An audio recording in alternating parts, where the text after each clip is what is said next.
Hey guys, it's Sandro here. In today's video is a head-to-head review comparing 4 popular car waxes, including Collinite 845 Insulator Wax, Pinnacle Souveran Paste Wax, P21s Concurs Carnauba Wax, and Meguiars Deep Crystal Wax. If I had to choose 4 waxes that would have been the most popularly requested by you guys, these 4 would be it.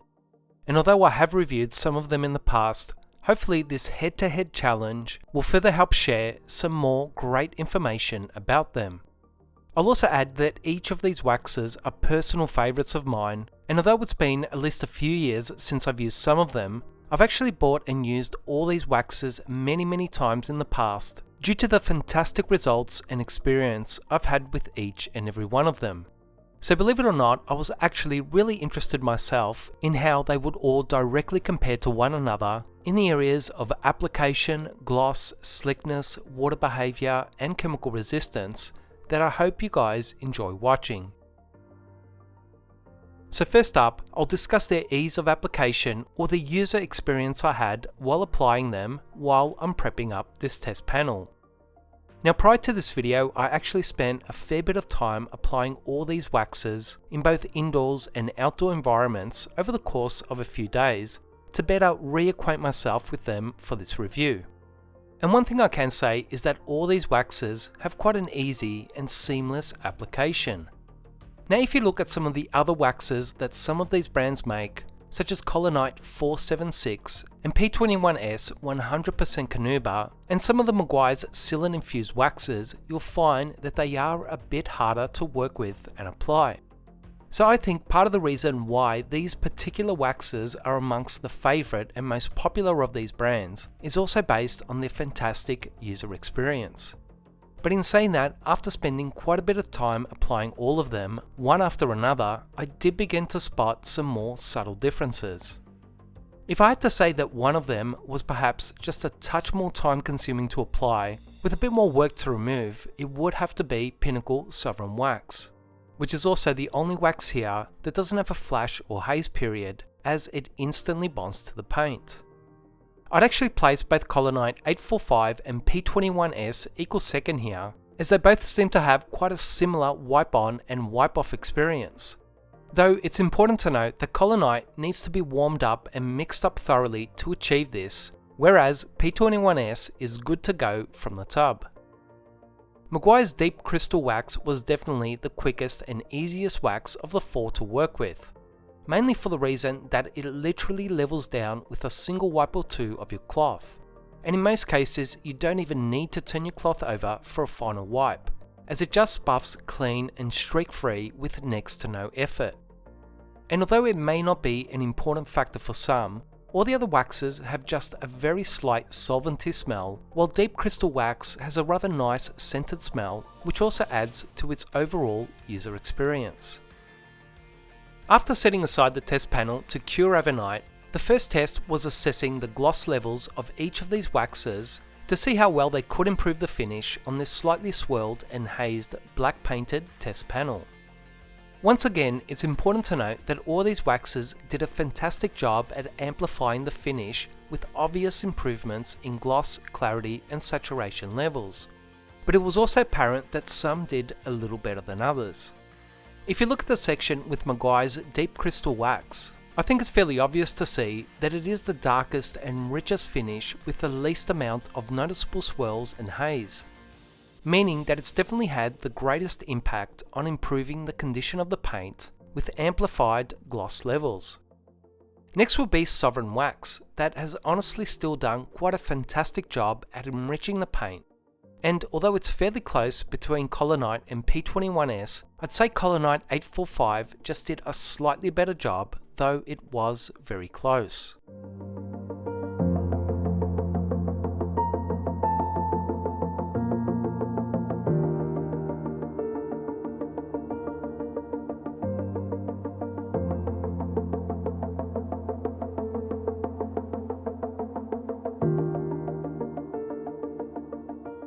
The next test was evaluating the amount of slickness or the lack of friction that each of these waxes create on automotive paint.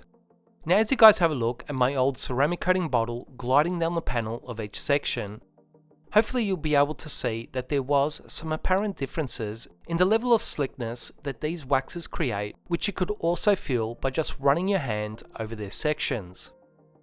I'll start with Collinite by saying that it was definitely one of the better ones, as it really does have a beautiful silky feel with very little friction at all. And although I wouldn't say that Souveran Wax has a tacky or grippy feel, out of these 4 particular waxes, it was just the one that had the most amount of friction and just a touch of grippiness to its feel. P21s was really smack bang in the middle of these two, being not quite as slick as Collinite, but still slightly better than the Pinnacle Wax. But in a quite obvious manner, Deep Crystal Wax was just in a bit of a league of its own here, with increased levels of slickness and next to no friction, which for a wax is quite impressive, as I'd really expect it to be more of a fully synthetic sealant to have so little friction and such slickness in its finish. So onto having a look at these waxes' hydrophobic behaviour and then a little quick look at their chemical resistance. As I've mentioned in past videos, I'm not all that concerned with the water behaviour and chemical resistance or even durability when it comes to waxes, as if I'm really concerned with those performance characteristics, I tend to use a fully synthetic sealant or a ceramic coating, which will always outperform a wax in those areas. But nonetheless, I think it's still important, or at least interesting, to see how they behave in these areas. Now, although their hydrophobic behaviour isn't anything overly amazing, it still is quite good, and also looks fairly even from section to section. But as I progress and start changing up my water spraying patterns and begin flooding the panel with excessive water, you will start to see that a couple of these waxes do in fact display noticeably better water behaviour than the other two, namely Collinite 845 and Deep Crystal Wax. You'll hopefully be able to see that the water contact angle of their water beads do sit up more pronounced with nicer contact angles, and they also seem to sheet the water off their sections at much faster rates than the other two. But if I had to choose a winner between them, I'd say that Collinite 845 was just a touch better overall. And between Pinnacle and P21s, I'd say that Pinnacle Souveran Wax struggled just a little more to sheet the water, though their water bead contact angles were almost identical. And once we get to the chemical resistance testing, you'll also hopefully be able to see that the results were once again almost identical, with Souveran Wax being the most affected and losing its hydrophobic behaviour to the largest extent. That was closely followed by P21s, and then with both Collinite and Meguiars showing a little more resistance to the chemical than I would have expected from a wax, but I'll once again give a slight advantage to Collinite 845 coming out on top. Now as you guys watch the rest of the footage, I'll sum up this video with my thought on these waxes. Just like all the waxes here, Collinite 845 has been around forever, but I'll always remember it as being one of the easiest waxes I ever used at the time compared to most waxes of that period. But the most amazing thing about it is that it just seems to get more popular every year, finding a new following with each passing generation.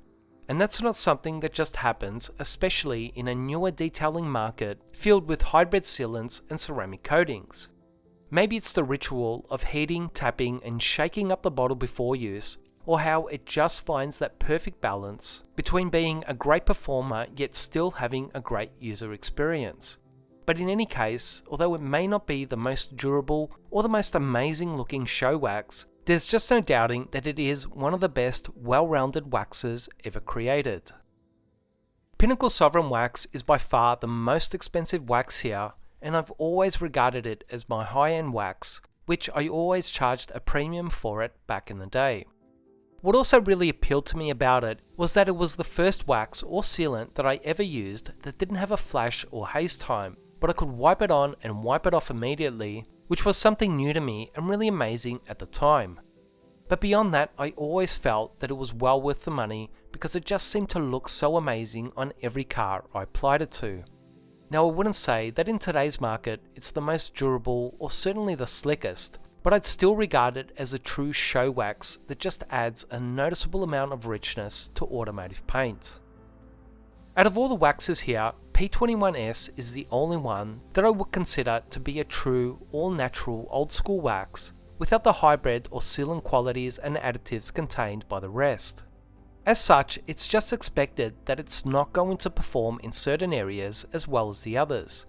But it does provide a high quality Carnauba wax content for the true wax purist with an extremely easy and rewarding user experience for quite a reasonable price. Lastly is Meguiars Deep Crystal Wax. I'll be honest in saying that it's been at least 10 years since I used it, even though I remember liking it a lot. So I have to say that I was quite surprised when I bought some for this review, and it just seemed to top almost every area of performance, from application to gloss and slickness, which I really wasn't expecting. I have absolutely no idea why I didn't continue using it, based on how amazingly easy it is to apply and just how fantastic it looks and feels. But I do know, based on past comments, that at least a few of you guys seem to really love this wax, and I'm really thankful that I gave it another go after so long, as it just seems to tick every box and is also by far the cheapest wax here. I'll end this video by saying that whichever one of these 4 waxes you personally prefer, I don't really feel like you're going to go wrong with any of them, as in my opinion these are 4 of the best waxes on the market and have been for at least a decade or 2. As always, I really hope you guys enjoyed and found this video useful. Please share this video, like, comment and subscribe to this channel to show your support for this content, and I'll see you guys soon.